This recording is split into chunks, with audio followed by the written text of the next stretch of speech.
Hello, students, and welcome to our first screencast on the Gospel according to John, aka the Weird One.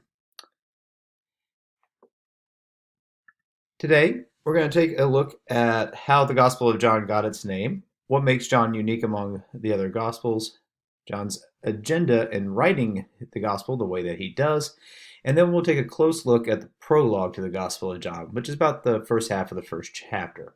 After we do this, you all will take a quiz that will be posted online, and I will link at the final slide for you. First up, what's in a name? Well, the Gospel of John is named after John, son of Zebedee, a disciple of Jesus, and brother of James, son of Zebedee, who is also a disciple of Jesus. James and John are described in the New Testament as fishermen in Galilee. They're among the first disciples that Jesus gathers to himself. And since about the middle of the second century, this gospel has been associated with this historical figure. However, should note that the gospel author never names himself. He never says, "Hi, I'm John, and I'm writing this," or "This was written by John, the brother of James, also a disciple of Jesus." Like our other three canonical Gospels, the text is originally written anonymously. Our copies of the Gospel of John from the first century have no mention of the name at the beginning of the text, and we don't start to see that again, or I'm sorry, not again, we don't start to see that at all until about the midway through the second century with some of our Greek copies of the New Testament in that era that begin to have the name John associated with them. Uh, for a variety of reasons, this has led us to conclude that the Gospel of John was probably not written by an eyewitness to the life of Jesus. Some of our reasoning, first being that the author never claims to be an eyewitness. If you're going to write a historical account and you're going to say that certain events came to pass, it would make sense that you would say that you were there to have actually seen them, if you were there to have actually seen them. Beyond that, our author also tells us that he relies upon eyewitnesses, lending credibility to the idea that he's not one himself. For example, at the end of the Gospel of John, in chapter 19, during the crucifixion scene, the author is describing what happens while Jesus is hanging on the cross. And then there's this little parenthetical insert in there saying, quote, "He who saw this has testified so that you also may believe. His testimony is true, and he knows that he tells the truth." End quote. So we can take from that that our author was probably not present to witness the crucifixion of Jesus, though there's some discrepancy about whether or not Jesus had a disciple present at that time. Some readers assume that that is the figure of John himself. However, our author gives us the detail. Hey, I'm getting this story from somebody else. And we, as modern readers, should believe him when he says that I'm getting this from somebody else and I trust him, and therefore you should trust him. And that is the word of advice we get from this author. So, what makes John special among the four Gospels? A few categories we'll go through here: when it was written, what sources were used, the way that he tells the story, and ultimately, John's theology. So, first up, age. John is the youngest of the four canonical Gospels, written somewhere between, say, 90 to 115 CE. Why do we think this? There are a couple of reasons. One, if you read the Gospel of John, you compare it to the other texts, which we think were written about a generation earlier, you can see that the relationship between Jews and Christians has gotten worse over the course of time. The author's text is fairly anti Semitic to modern eyes. An example of this is that in, say, Mark or in Matthew, where Jesus will be harassed and harangued by Pharisees, the small section of Jewish male leaders of his time. By the time you start to see similar stories or similar accounts in the Gospel of John, it describes the Jews as the enemies of Jesus, not just Pharisees, but the entirety of the Jewish community. And so we take that as a sign that the text is written at a later point in history in which there is a further split between these two communities. And unlike the other Gospels that were written around 70 to 85 CE, there's very little focus on the politics of the era, and there's almost no emphasis placed on the destruction of Jerusalem that happens in the year 70 CE. Why that matters? It's a pretty clear sign for scholars that the author was most likely not an eyewitness to the life of Jesus. For example, let's say that you had to be, I'll go 15 years old to be a reliable eyewitness to the life of Jesus. So you had to be 15 in the year 30 CE. By the time this gospel is written, you would be 65 years older.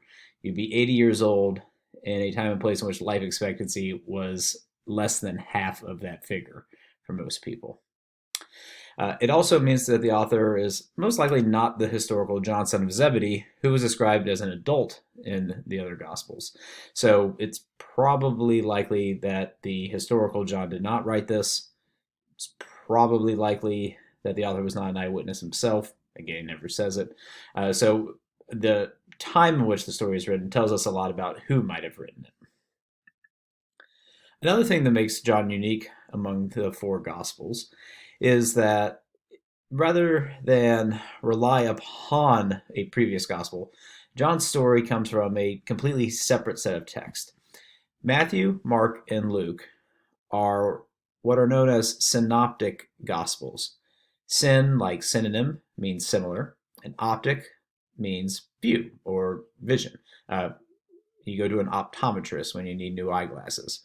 As you may be able to tell by the chart over here on the right side, Mark is a source for Luke and Matthew, something that we discussed in class before. It's one of the reasons that we're not reading Mark, because we focus so much on Matthew and Luke.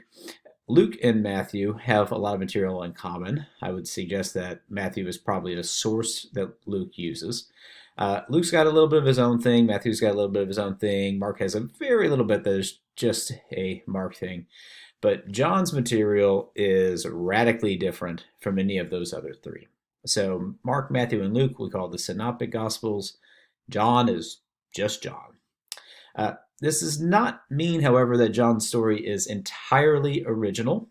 It's clear that he has compiled several different sources to create his account. For example, the Gospel has a clear ending at the end of chapter 20 and then another clear ending at the end of chapter 21. And scholars can take that as a pretty clear sign that he's mashing together some sources that he has. Another item that makes the Gospel of John unique among the four Gospels is how he tells the story. Compared to the other three Gospels, here are some notable differences. There are no parables in John. There is no birth narrative.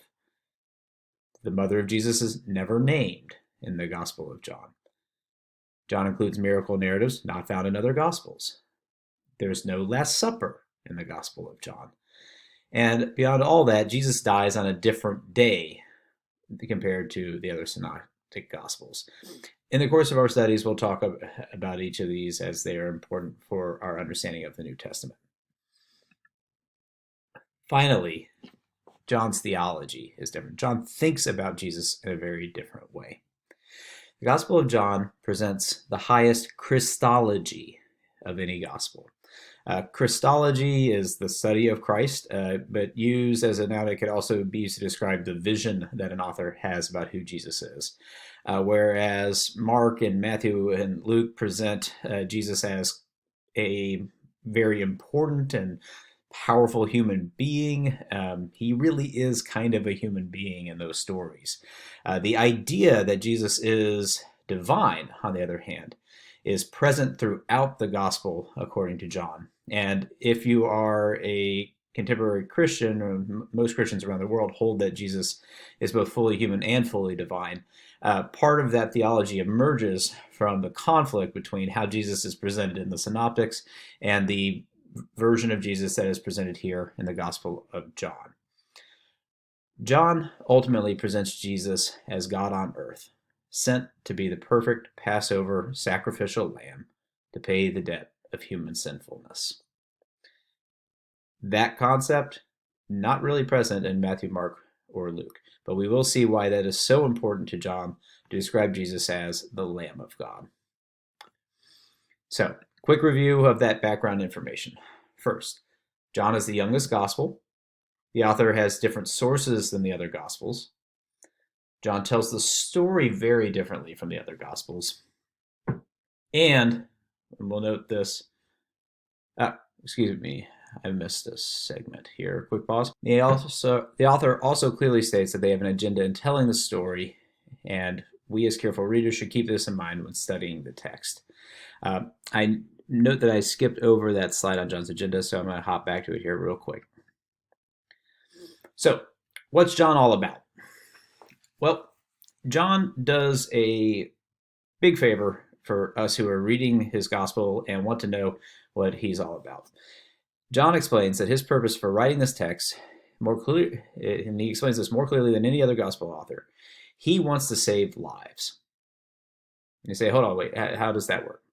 Well, at the very end of John chapter 20, after a description of the crucifixion scene, the burial, the resurrection, and some witnesses to the resurrection, our author closes his book by saying this. Now Jesus did many other signs in the presence of his disciples, which are not written in this book.